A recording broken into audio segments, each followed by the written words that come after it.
Isa na namang mapagpalang araw sa ating lahat mga kapatid.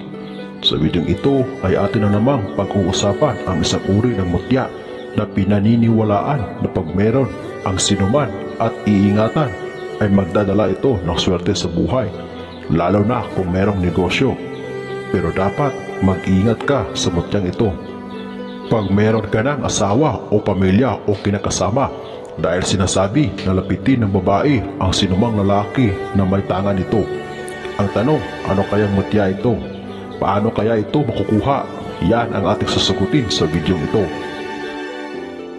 Pero bago ang lahat ng yan, kung bago ka pa lang sa channel na ito at gusto nyo ang mga ganitong usapin, ay inaanyayahan ko kayong pindutin ang subscribe button at ang bell icon nang sa ganon ay lagi kayong ma-update sa tuwing may bago tayong upload.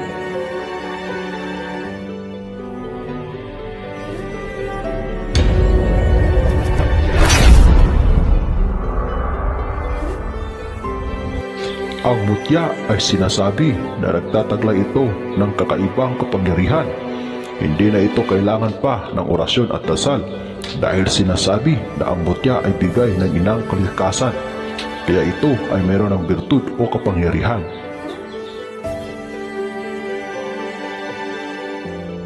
Maraming uri ng mutya.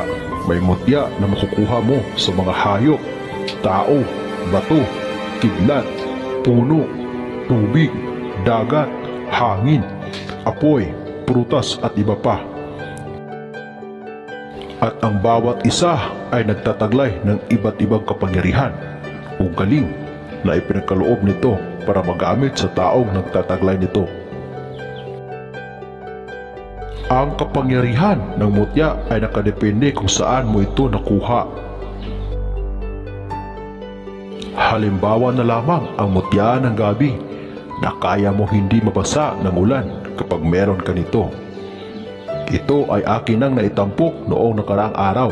Kung gusto nyong mapanood ang buong video, nasa ibaba ang link sa description.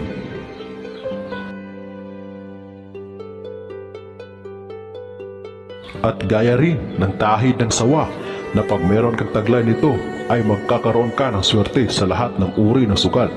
Kung gusto mong malaman kung saang parte ng ahas ito makikita at paano ito gamitin, ay panoorin lang ang buong video. Ilalagay ko ang link sa description sa video ito. Ngayon ay balikan po natin ang mutya na makukuha mo sa prutas. Maraming prutas dito sa ating bansang Pilipinas. Isa na nga rito ang paborito ng lahat na makikita lamang natin sa paligid, na di mo akalain na nagtataglay ito ng pambihirang kapangyarihan. Kung ikaw ay pagkakalooban nito, sinasabi na sa lahat ng prutas ito ang pinakamalaki at ito ang prutas na langka. Ang langka ay pamilyar na sa atin dahil bukod sa makikita natin ito kung saan saan, ito ay may kakaibang amoy at sarap na meron ito. Ang prutas na ito ay mayaman sa bitamina para sa ating katawan. Nakakagaling din ito ng maraming sakit tulad ng lagnat. Kaya nitong gamutin ang may lagnat kapag pinainom nito ang pinaglagaan na ugat ng langka. Sa may mataas ang lagnat. Ang hirap sa pagdumi ay kaya rin gamutin ng langka sa pamamagitan ng pagkain ng bunga nito. Marami pa nagagamot ang kahoy na langka, pero bukod sa sarap na meron ito at kahalagahan, alam nyo ba na meron din itong pato na makukuha? At yan ang tinatawag na mutya ng langka. Sinasabi na pag ikaw ay piling makakuha nito, ay magkakaroon ka ng swerte sa hanapbuhay, lalo na kung ikaw ay may tindahan, dahil dadagsain ka ng mamimili dahil sa angking birtud na meron sa mutyang ito.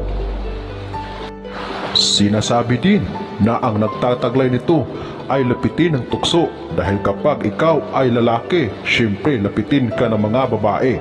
At pag babae naman ang nag-aalaga ng mutyang ito, ay syempre lapitin din siya ng mga lalaki. Pero kung ikaw ay may asawa at anak na, ay huwag ka na lang mangarap sa mutyang ito. Baka ito pa ang dahilan ng inyong pagkawatak-watak, dahil baka hindi mo na mapigilan ang tukso At magkakaroon ka pa ng number 1 at number 2. Kaya pag-isipang maigi kung gusto mo ang ganitong klaseng mutya. Makukuha lamang ang mutyang ito mismo sa bunga ng langka. Kapag nakakakita kayo ng buto ng langka na naging bato, itago ito at ingatan dahil ito ang mutya ng langka. Pero laging pakatandaan na hindi lahat na naghahangad sa mutyang ito ay nakakakuha nito dahil piling-pili lang ang taong pinagkakalooban nito ng ating inang kalikasan. Gamitin lamang sa kabutihan at huwag ipagmayabang para patuloy na manatili ang bisa. Hanggang dito na lamang ang ating kaalaman para sa araw na ito. Muli, maraming salamat sa inyong walang sawang panonood. God bless us all.